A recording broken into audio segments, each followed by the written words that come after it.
Chapter 15. Samuel also said unto Saul, The Lord sent me to anoint thee to be king over his people, over Israel.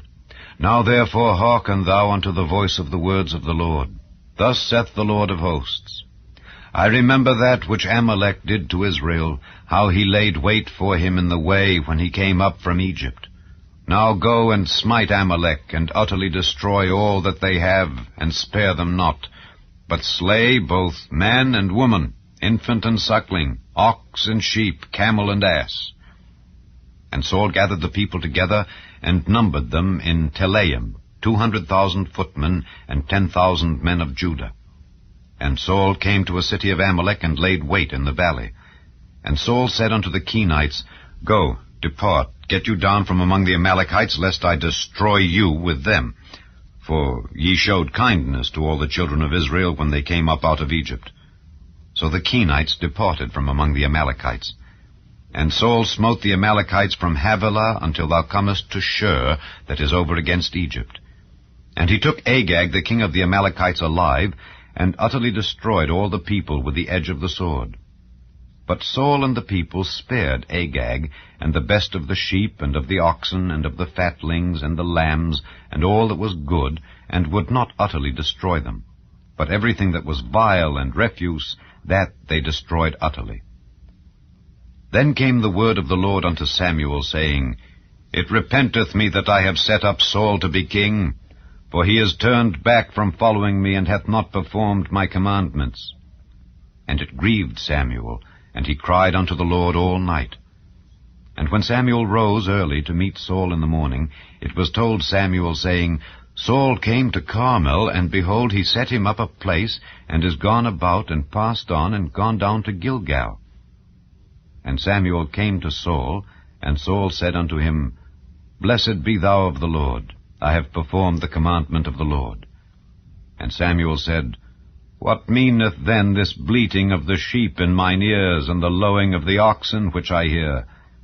And Saul said, They have brought them from the Amalekites, for the people spared the best of the sheep and of the oxen to sacrifice unto the Lord thy God, and the rest we have utterly destroyed. Then Samuel said unto Saul, Stay, and I will tell thee what the Lord hath said to me this night. And he said unto him, Say on. And Samuel said, When thou wast little in thine own sight, wast thou not made the head of the tribes of Israel? And the Lord anointed thee king over Israel? And the Lord sent thee on a journey, and said, Go and utterly destroy the sinners, the Amalekites, and fight against them until they be consumed. Wherefore then didst thou not obey the voice of the Lord, but didst fly upon the spoil, and didst evil in the sight of the Lord? And Saul said unto Samuel, Yea, I have obeyed the voice of the Lord, and have gone the way which the Lord sent me, and have brought Agag the king of Amalek, and have utterly destroyed the Amalekites. But the people took of the spoil sheep and oxen, the chief of the things which should have been utterly destroyed, to sacrifice unto the Lord thy God in Gilgal. And Samuel said, Hath the Lord as great delight in burnt offerings and sacrifices as in obeying the voice of the Lord? Behold, to obey is better than sacrifice, and to hearken than the fat of rams. For rebellion is as the sin of witchcraft, and stubbornness is as iniquity and idolatry.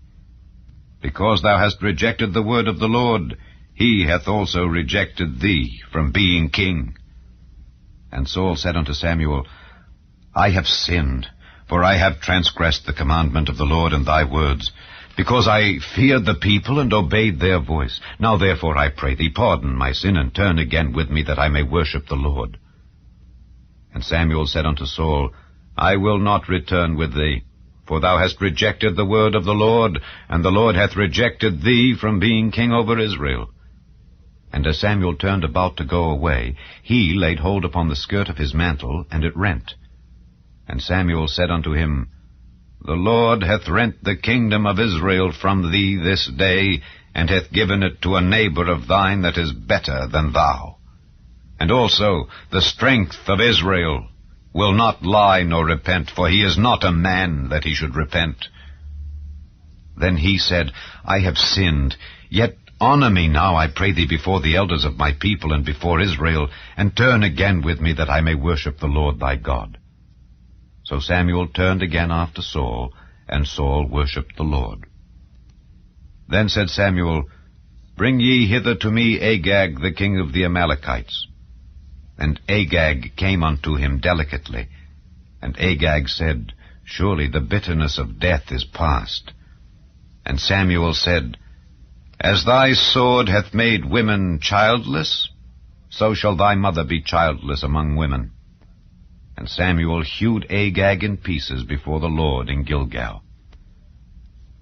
Then Samuel went to Ramah, and Saul went up to his house to Gibeah of Saul. And Samuel came no more to see Saul until the day of his death. Nevertheless Samuel mourned for Saul, and the Lord repented that he had made Saul king over Israel.